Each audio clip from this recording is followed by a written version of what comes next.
Ici, la voix de l'Amérique.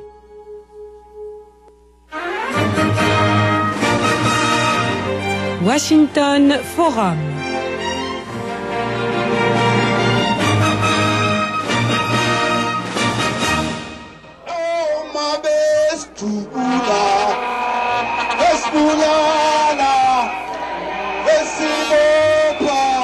Retour en force de Jacob Zuma, propulsé par un raz-de-marée à la tête de l'ANC, le parti au pouvoir en Afrique du Sud.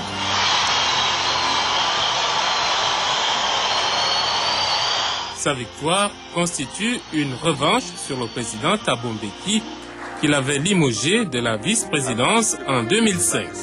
Certains parlent d'une véritable résurrection, Zuma ayant été éclaboussé par divers scandales.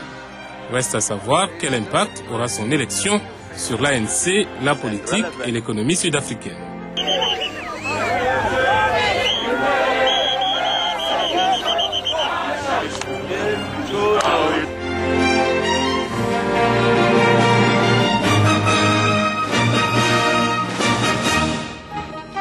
Washington Forum, présenté par Timothée Donangmai, nos invités dans cette édition. En ligne de Johannesburg, en Afrique du Sud, Scott Bobb, le chef du bureau de la Voix de l'Amérique à Johannesburg. Et avec moi dans ce studio, Dan Whitman, directeur adjoint du bureau de la diplomatie publique au département d'État américain. Monsieur Whitman, qui a passé 4 ans en Afrique du Sud comme diplomate américain sous Nelson Mandela. Et nous avons également avec nous en studio François Gwahinga, du groupe multimédia allafrica.com. Bonsoir à tous. Bonsoir. Bonsoir. Le duel qui opposait l'ancien vice-président sud-africain Jacob Zuma au président Thabo Mbeki pour la présidence de l'ANC, le célèbre mouvement de libération, s'est achevé à l'avantage du premier. Soutenu par la base, Jacob Zuma a remporté 60% du scrutin contre environ 40% pour le président Thabo Mbeki, qui devra désormais, tout au moins en ce qui concerne les affaires du parti, qui devra donc avoir affaire à son ancien vice-président qu'il a limogé en 2005. Tout d'abord, Scott Bobb, qui est Jacob Zuma au juste? Jacob Zuma est un ancien du parti, un lutteur qui a fait 10 ans de prison sur l'île Robben et ensuite a pris la route de l'exil où il était devenu le chef, le commandant des forces militaires de l'ANC. C'est un homme d'origine assez pauvre, ses parents étaient des paysans. Lui n'a pas eu l'opportunité d'avoir une éducation formelle très élevée, mais il s'est quand même auto-instruit et s'est montré très doué à la cause et aussi un très bon politicien. Et donc, parti en exil, il reviendra en Afrique du Sud où le président Thabo Mbeki fera appel à lui finalement pour être vice-président. Et Jacob Zuma est donc populiste. Il bénéficie d'un grand soutien des militants de l'ANC. Il en a donné la démonstration lorsqu'il a été exonéré des charges de corruption qui avaient été retenues contre lui. Des dizaines de milliers de ses partisans étaient sortis dans la rue pour l'accueillir, pour lui exprimer leur soutien. Mais Dan Whitman, est-ce que cela explique pour autant l'humiliation, la véritable humiliation que le président Thabo Mbeki vient de subir? Bon, on peut parler en termes peut-être plus personnels tout à l'heure, mais j'aimerais saisir la parole en disant qu'il existe une réaction à cet événement de la part du département d'État. Je vous le lis, elle est courte et elle est, je pense, équilibrée. Le département d'État félicite le parti de ANC, le Congrès national africain, félicite le président adjoint Jacob Zuma lors de son élection comme nouveau président du parti et félicite en même temps et également le président Thabo Mbeki pour son mandat, la réalisation avec couronné de succès du mandat du président Mbeki. Donc, quant à voir la différence entre les deux personnalités, on peut peut-être approfondir tout à l'heure. Oui, tout à fait. François? Je voudrais dire que cette humiliation qui apparaît du côté de Thabo Mbeki est une humiliation qui résulte de son incapacité à jauger l'humeur au sein du parti. Ils ont été vraiment d'une manière déplorable, très incapables de comprendre que l'heure était pour un changement réel et ils n'ont pas pu le faire. Je crois que c'est à cela qu'on devrait attribuer cette humiliation. Scott Bob?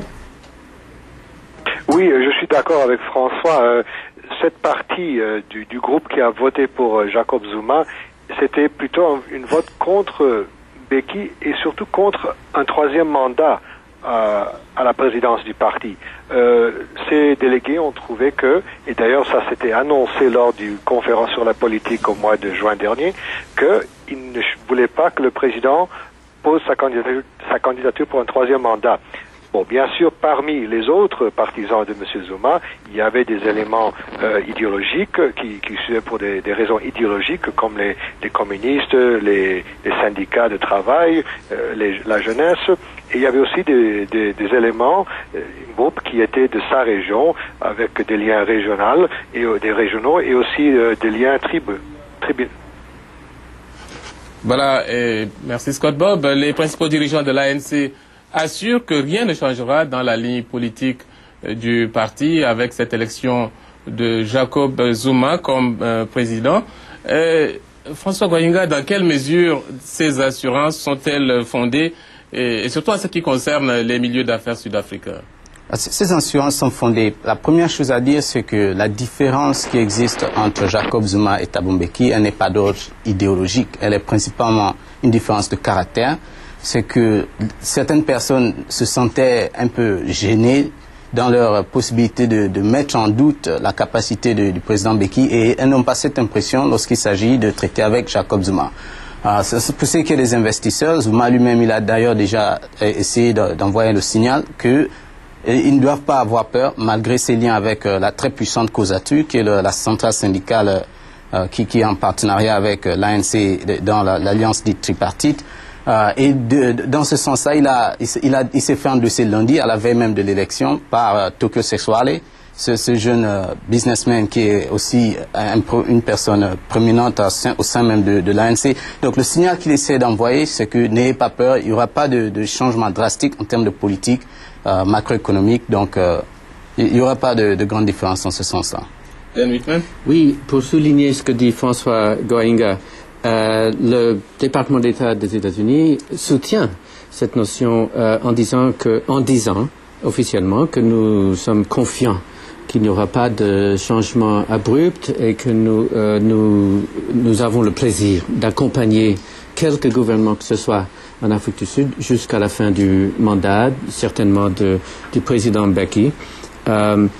Peut-être devrais-je ajouter notre contentement du processus démocratique dont on a été témoin dans cette élection. On a vu des scènes dramatiques à l'écran tout à l'heure. Nous sommes une démocratie. Nous sommes contents de voir un processus qui semble être démocratique dans un pays ami. Donc ceci ne nous amène pas d'alarme ni d'inquiétude. Nous sommes confiants que ça va continuer à peu près comme avant.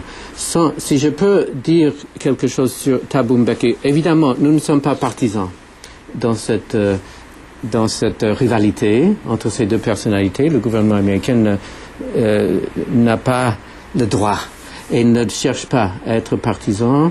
Je vous rappelle seulement que lorsque Thabo Mbeki a pris le pouvoir vers la fin des années 79, les tâches qu'il avait devant lui de questions d'infrastructure, questions de mener à la surface la réalisation des vies de 80% de la population